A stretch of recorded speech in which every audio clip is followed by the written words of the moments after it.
Quando o assunto é jogo digital, logo pensamos em jovens e crianças, habilitados e habituados aos ambientes digitais. Mas estudos sugerem que os idosos podem ganhar muito com o uso de jogos digitais. Os benefícios estão relacionados ao desenvolvimento cognitivo, ao convívio social e à qualidade de vida. Quem vai conversar conosco agora sobre jogos acessíveis para idosos é Tiago Jabur Bittar, professor da Universidade Federal de Goiás. Tiago, qual é a diferença de jogos para o público idoso? Esses jogos eles têm que considerar as deficiências que vão acontecendo no período da senescência, que os idosos vão passando. Então, eles têm dificuldades normais de memorização, a parte visual. Senescência é o processo de envelhecimento. Isso, é todo o processo de envelhecimento e a gente está tratando os idosos a partir dos 60 anos de idade que querem e precisam estar engajados aí na tecnologia, já estão aí comunicando com os familiares, com toda a sociedade. E os jogos atualmente desenvolvidos no mercado, na indústria, não atentam para essas deficiências, exigem um alto grau de memorização, tem aí elementos na tela muito pequenos que dificultam e até frustram esse usuário, que é uma parcela da população que a gente não pode desmerecer, sendo que a população brasileira, em especial, nos próximos 20 anos, vai triplicar o número de idosos. E quais seriam, assim, esses sinais de envelhecimento que vocês precisam, né, adaptar? Como assim, você falou assim, a memória, e o que tem que fazer, assim? Então, são desde as dificuldades motoras, em tratar aí, no caso, no computador, com dispositivo móvel, com celular, com tablet, até mesmo a parte de memorização, a parte gráfica, o visual e tudo mais, para ele poder ali se divertir e até mesmo aprender com esses jogos e passar o tempo, que é o que ele deseja, ter uma qualidade de vida adequada em todo momento da sua vida. É isso que a gente espera e vai fazer, já temos protótipos para isso. No caso assim, desse exemplo que você deu da memorização, aí seria o quê? É um jogo que aparece de novo, que para um jovem já se pressupõe que ele vai memorizar alguma coisa, e aí para adaptar para o idoso é que ele tem que aparecer de novo aquela informação? Isso, justamente. A gente está fazendo de maneira adaptativa. Hoje, nos nossos testes, a gente está trabalhando com números, a gente apresenta esses números em alguns cenários, elementos, e pergunta para ele qual o elemento que estava naquela cena anterior. E ele tem que reconhecer, e aí ele vai atingindo pontos e cada vez fica mais difícil. E aí ele tem que decorar, aí, no caso, mais elementos numa etapa anterior e depois posterior. Isso tudo com som, de maneira muito agradável, com elementos movimentando na tela, com áudio e vídeo sincronizado e feito de uma maneira eficiente. Para isso a gente tem o pessoal da imagem e som da UFSCar, junto conosco, já temos alunos, temos professores junto conosco, nós temos o pessoal da gerontologia, que a gente está preocupado lá em São Carlos e em todo o país, a fazer algo na tecnologia da informação, mas vendo com quem entende das várias áreas, tanto do áudio, do vídeo, como da parte das relações cognitivas do processo de senescência, daqueles que já estão ficando idosos.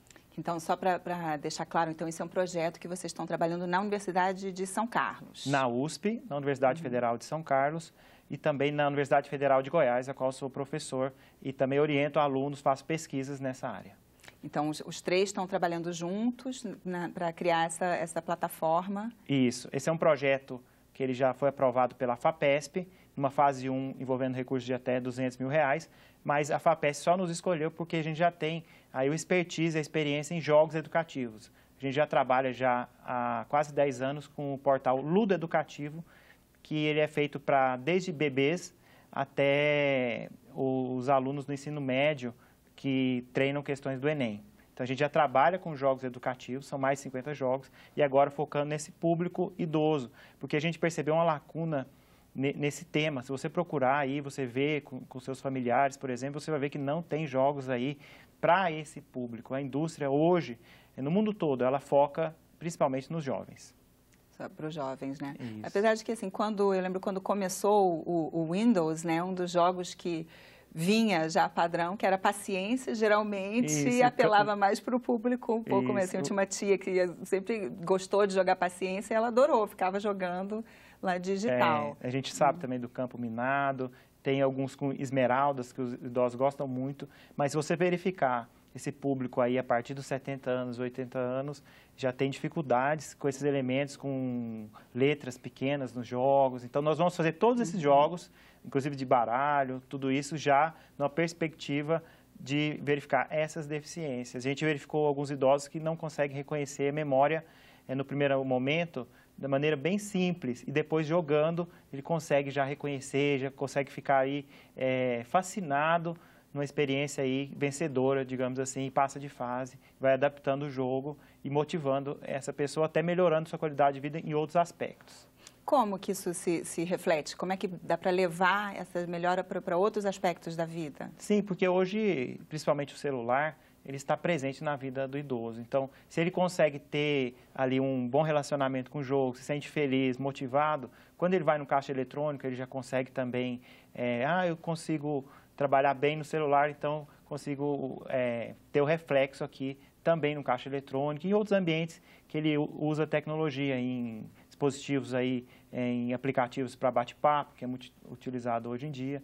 Então, a parte do jogo consegue treinar ele para outros aspectos da sua vida, até mesmo numa receita, na cozinha ou no ambiente de trabalho, ele verifica todas as habilidades já treinadas no jogo.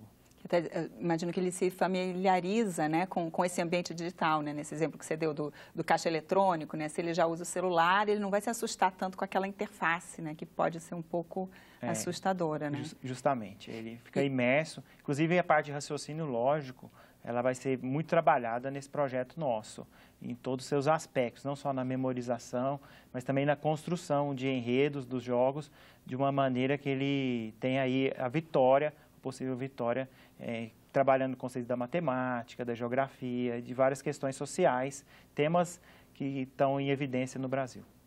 Aí sempre com essa proposta educativa de ajudar. Como é que é assim? Qual que é a diferença, por exemplo, se é um idoso trabalhar com questões de geografia, supostamente ele já teve aquilo, então é uma coisa que é para ele não perder, diferente de um jovem que não conhece ainda, né? Como é que vocês... Exatamente, a gente busca valorizar o que ele já conhece.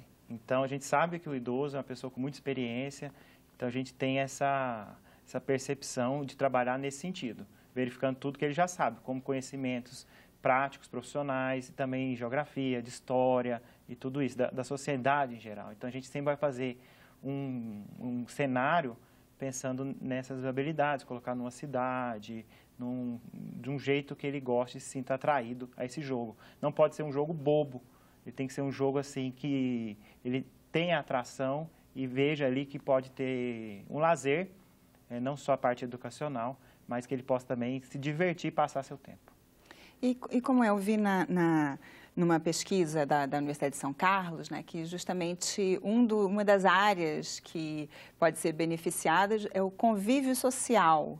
Como é que o jogo eletrônico, digital, pode ajudar no convívio social do idoso? Então, os jogos, eles estão treinando essa parte de relacionamento também. Então, você pode fazer pontos, comparar com pontuações de colegas, ele pode, no tablet, no computador, vocês podem jogar juntos, até mesmo uma questão do baralho.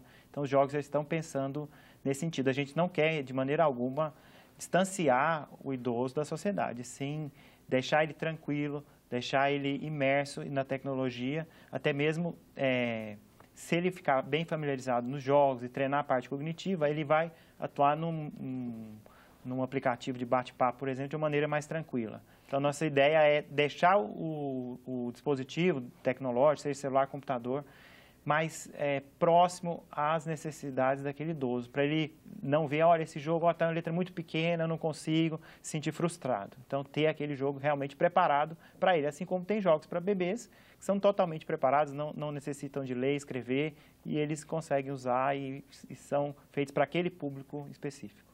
Mas eu vi também um dado que justamente que os idosos, eles preferem os jogos individuais. Sim. Né? E aí, como é que isso se traduz com essa questão do convívio social? Se ele prefere um jogo, né, que ele não está interagindo, não é um jogo online, talvez, né, se assuste um pouco, né, desse novo mundo, né? Assim. Sim, mesmo esses jogos individuais, a gente tem a preocupação com o ranking. Então, no final daquela fase, daquela etapa, mostra aquele usuário dentro da sociedade. Ah, você foi melhor do que a sua vez anterior e você está no segundo lugar em todo o Brasil, um exemplo. Então, isso também motiva o usuário, assim como tem em jogos da indústria. Mas mostrar de uma maneira agradável, sem tentar também tirar o idoso daquele mundo, sem trazê-lo ali de uma maneira tranquila, mostrando assim, realçando, valorizando as suas vitórias. Mesmo que pequenas naquele momento, mas valorizar sempre suas conquistas. E que futuramente ele pode até se sentir mais à vontade de interagir mesmo online com outras pessoas. Né? E nossa ideia também é fazer essa pesquisa e mostrar aqui na TV Senado, qual agradeço muito, é divulgar tudo isso e que outros desenvolvedores possam também usar esses resultados e até entrar nessa plataforma junto conosco, tendo ali um local onde os idosos possam ver, olha, ali eu sei que tem jogos feitos realmente para mim, são jogos bacanas, legais e que vão me ajudar aqui no meu convívio, na minha vida, no meu cotidiano. Que essa plataforma, então, que vocês estão desenvolvendo, ela vai estar acessível, disponível, aberta para os usuários? Isso, totalmente aberta, tanto para os usuários, são os idosos, quanto para outros pesquisadores, algo primeiramente da academia da ciência, mas feito da maneira correta, com os parceiros da gerontologia, com o pessoal da imagem e som. Então, a gente quer ver esses resultados. Da mesma maneira como a gente teve resultados excelentes no projeto Ludo Educativo, com milhões de acessos mensais, nós pretendemos também ter esses resultados também nesse projeto agora para idosos. Agora, a internet mesmo existe desde 1969, mas está difundida há pelo menos uns 20 anos, né? Quando você fala que o idoso é considerado a partir de 60 anos, né? Se for pensar, né, há 20 anos, 40 anos, ou até um pouco menos, assim, não deveria já existir, né? Assim, não deveria já ter sido pensado nisso, né? Por que até hoje ninguém, né, pensou nesse algo público? A se pensar. Eu acredito no Brasil, principalmente por conta da população maior, hoje nós temos de mais jovens, mas isso dentro de 20 anos vai mudar totalmente. A gente pode ver pela taxa de natalidade brasileira, diminuiu muito. Então, a gente está vendo que o mercado começa a atrair as indústrias para os jogos os mais idosos. Já tem alguns aplicativos que transformam a interface do celular para idoso, isso para discar, para conversar, mas não tem para jogos. Então, foi a partir daí que a gente teve a ideia, ainda está em inovação. Nós verificamos outras plataformas de outros países, mas nada focado no Brasil, e é isso que a gente está trilhando e vamos conseguir avanços, com certeza, com todo esse incentivo da FAPESP, aportando recursos, e todas as universidades e pessoas envolvidas. São pessoas com muita experiência, tem um doutorado nessa área, que é o coordenador do projeto, o Leandro, que está muito engajado e tem excelentes resultados. E também com a ajuda desse projeto Ludo Educativo, tem como coordenador e idealizador o professor Elson Longo, da Química dos Materiais em São Carlos. Então, tem várias pessoas aí que já estão aportando esforços e eu agradeço a todos eles por estar vendo essa importância de preocupação com a senescência, que não vai desde os 60 anos, não. Qualquer pessoa com problema visual, problema cognitivo, até mesmo aqueles com dislexia, são aí usuários desse projeto, porque nós vamos ter ali um jogo de baralho mais fácil, que vai se adaptando, vamos ter aqueles jogos de lógica, de esmeraldas, que ele tem que transpor por conta das cores, também de maneiras... Juntar as mesmas cores, né? Juntar as mesmas cores, isso. Caça-palavras, hoje todos os jogos de caça-palavra que a gente verificou são muito difíceis, são matrizes grandes. Então, nós vamos fazer um caça-palavras menor, com mais cores, com fotos, com palavras que são atraentes a eles, com cenários interessantes, e vamos testar tudo isso, vamos ter certeza aí na prática de ter o resultado que a gente almeja. É interessante quando você fala essa questão da visibilidade, do visual, né? Assim, porque à medida que a pessoa vai envelhecendo, o idoso muitas vezes tem dificuldade de visão, mas isso não é exclusividade do idoso, né? Tem muita gente que tem, né, assim, baixa visão em qualquer idade, né? Isso. E aí eles também vão poder se beneficiar com esse tipo de jogo. Realmente vão se beneficiar, porque vai estar atento para essas características. Depois, se você puder observar em vários jogos, você vê que o o mostrador de pontos, ele é bem pequeno geralmente, de vida, a pessoa às vezes nem custa entender que aquilo lá está mostrando quanto ele tem de vida ainda naquele jogo. E uma parte interessante aí que a gente pode colocar de ligação da sociedade, ele pode, por exemplo, treinar a questão de pilotar um carro. Tem jogos para veículos de trânsito, isso não desde os 50 anos, 55, 60. Então, ele pode verificar isso de uma maneira mais tranquila e treinar sua cognição e depois, na vida normal, aí fora aí do mundo virtual, ele poder aplicar e estar treinado em todos os aspectos. Simular coisas do mundo real. E quando você falou que não tem no Brasil, dá certo pegar jogos de outros países e trazer para cá ou também é necessário adaptar? Então, a gente verificou algumas plataformas e a primeira barreira é da língua. Então, eles não são em português. Então, isso já dificulta, mas podem ser utilizados sim. Mas a gente percebe que precisa ter para o mercado nacional, focado naquelas pessoas que estão no Brasil. Então, não só a língua, além da língua. Além da língua. Então, se um jogo trata cidades brasileiras, por exemplo, isso vai atrair muito mais essas pessoas. Até perto de áudio e vídeo, tem questões nacionais que devem ser identificadas e simplesmente você pegar esses jogos não é o suficiente. Assim como a produção de jogos para jovens no Brasil tem crescido muito por conta da percepção, da valorização dessas questões regionais e nacionais.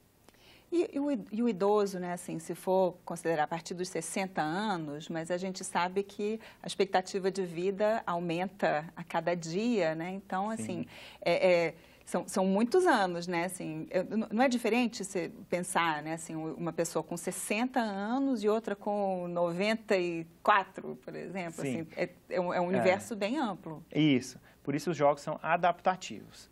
Então, a gente já está pretendendo fazer algo que ele vá crescendo nos níveis e possa escolher aí até o nível de dificuldade dos elementos. Então, da mesma maneira que hoje em cada jogo você diminui o som, aumenta o som, você põe no modo fácil, médio, difícil, isso vai ter na nossa plataforma. Isso a gente vai escrever como pesquisa, como ajustar essa faixa de idade que realmente é muito ampla e também ao nível de deficiência, porque às vezes ele não consegue ver bem, mas a parte cognitiva está excelente. Então, aí a parte gráfica que eu tenho que tirar elementos e aumentar alguns deles e a parte de cognição não preciso mexer. Então, tudo isso vai ser visto e vai ser treinado, assim como existe nos jogos para pessoas mais novas. Mas a gente vai colocar tudo isso no papel, pesquisar e fazer um guia também para pessoas que vão desenvolver junto conosco.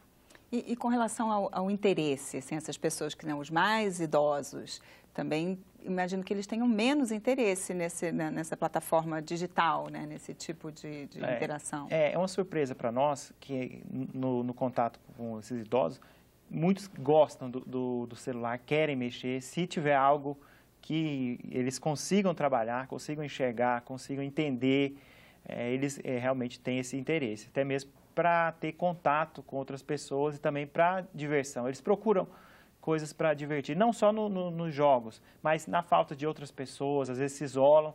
Esse instrumento tecnológico, às vezes, é a única alternativa que ele tem ali no momento aí sozinho de entreter, de se divertir, assim como todas as faixas etárias. Então, a gente está colocando isso não como obrigação dele jogar, mas sim numa possibilidade, numa alternativa de ter, porque se ele mesmo quiser e for no mercado, ele não encontra jogos que se atentem a essas deficiências. E como vocês estão trabalhando, como vocês estão desenvolvendo? Que por enquanto não está aberto para todo mundo, vai estar futuramente, mas vocês já estão trabalhando com idosos que estão utilizando. Numa fase 2 do projeto, isso daqui aproximadamente 1 ano, já vamos disponibilizar os jogos para toda a comunidade. A gente vai divulgar de uma maneira ampla, inclusive nas redes sociais, e vamos trazer todos os idosos. Por enquanto, estamos restritos a uma comunidade, a uma amostra de 50 idosos da cidade de São Carlos. Isso por conta, esse prazo do projeto do aporte financeiro da FAPESP, que nessa fase 1 é de pesquisa, ela é de protótipo, que é o PIP, que envolve pequena empresa, tem uma pequena empresa também junto conosco, chamada Aptor, e ela também está, a empresa spin-off, que nasceu da universidade, também está figurando aí para auxiliar em tudo isso, até mesmo para depois trabalhar com essa inovação, com essa tecnologia, mas de uma maneira sempre acessível e bem aberta à sociedade. E qual é a faixa etária desses 50? Então, a gente buscou em associações e pessoal que já está envolvido ali junto à Universidade Federal de São Carlos, esse departamento de gerontologia. Então, tem associações de idosos. Então, tem desde os 50 anos nós temos idosos e até mais de 80 anos também nós temos. Então, são várias deficiências, várias questões cognitivas estão sendo identificadas, verificadas e estão sendo identificados o que ele quer de enredo no jogo. Eu quero um jogo que trabalhe em números. Eu quero um jogo que eu possa simular um carro, um exemplo. Então, tudo isso está sendo visto para a gente depois fazer algo que eles tenham interesse e que também possam aí, trabalhar em outros locais também de maneira agradável. Como, por exemplo, os jogos que eles não conseguem utilizar. Então, eles estão mostrando para a gente alguns jogos que eles não conseguem usar para a gente transpor para uma maneira mais tranquila, mais fácil, mudar esses jogos. Isso, jogos existentes, por exemplo, que eles conhecem da família, dos netos, por exemplo, e falam, eu queria jogar esse jogo aqui. Exatamente, eles têm esse grande interesse, até mesmo por ver outras pessoas da família utilizando, dando risada, imersos todo o tempo. Então, eles, que quero também jogar e não ficar frustrado de não poder, não ter aí essa adaptação. Lógico que não vai ser o mesmo jogo igual, mas a gente vai fazer ali da mesma maneira, a mesma temática, a mesma mecânica. E que tipo de jogos seriam esses, por Então, exemplo? esses jogos de cartas, os jogos de caça-palavras, de aproximar as esmeraldas nas cores. Então, são esses principais jogos. Então, simuladores de fazenda, que eles verificam também várias pessoas utilizando, que eles têm que construir, cuidar de animais, mas eles não conseguem por conta das palavras serem muito pequenas, de dificuldade de memorizar, e tem que comprar, aí ele vai para outra fase, aí já não lembra mais como fazer, do que ele tinha feito. Então, a gente vai trabalhar isso de uma maneira que ele consiga realmente se divertir, ficar imerso de maneira tranquila. E aí a proposta é simplificar, mas ao mesmo tempo pode ir dificultando aos poucos, né? Tem uma inteligência aí, ele vai aumentando a dificuldade. E não deixar ele bobo, a nossa ideia não é essa. Tem que deixar ele agradável, com desafios, com dificuldades e reconhecer as vitórias, mas verificando as deficiências. Essa é a grande dificuldade, esse é o grande desejo de pesquisa, achar esse nível aí entre algo que não fique ali ruim e algo que não fique difícil. E qual é a perspectiva? Quando que isso vai estar disponível para o grande público? Então, a partir dos 9 meses, inicia a fase, se, digamos, terem resultados realmente consolidados, bons, que é o que a gente espera. Geralmente esses projetos, eles passam da fase 1 para 2, a partir do relatório, da verificação. Todo projeto de pesquisa, a FAPESP é muito rígida nesse aspecto, mas na fase 2 aí você tem já isso para o mercado em forma de inovação. Mas nada impede que outros parceiros também nos contatem e também a gente disponibilize algo antes. E aí a gente tem, você pode me procurar na Universidade Federal de Goiás, professor Tiago Jabur, Campus Catalão, Regional Catalão, ou no ICMC da USP, Instituto de Matemática e Computação da USP, São Carlos, o Leandro Amaral e a professora Renata Pontin. Então, se você acessar, buscar por isso, nesses projetos, nós vamos estar divulgando ali e até entrar em contato conosco, que a gente pode dar mais informações para instituições, entidades que trabalham com idosos, tá sendo parceiras nossas desse projeto, até para utilizar em primeira mão esses trabalhos. Mas com relação ao tempo, ainda esse ano, no ano que vem? Então, acredito que ainda esse ano a gente consiga, a partir desses 9 meses, né? Até o final do ano, início do próximo ano, já ter um protótipo para teste, e aí seguindo a segunda fase, que aí são mais 2 anos, e aí sim ter realmente a plataforma. Mas acredito que esse pontapé, essa aprovação da FAPESP, assim como começamos há 10 anos atrás fazendo jogos educativos para crianças, teve êxito, vamos ter também nesse novo momento. Certamente. Nós vamos continuar acompanhando aí, então, e divulgando também para os nossos amigos e familiares. A gente agradece muito, e a gente sabe da audiência da TV Senado em todos os públicos. A gente espera realmente estar aqui novamente para divulgar e mostrar esses jogos já funcionando. Nós temos alguns protótipos também, se alguém já quiser utilizar, só que são bem simples no campo matemático e também de palavras, né? Caça-palavras. Tiago, muito obrigada. Obrigado, Roberta. Se você quiser fazer uma sugestão, você pode ligar gratuitamente para o número 0800 61 22 11 ou mandar uma mensagem de WhatsApp para 999 66 1616 e dizer que é para o Cidadania da TV Senado.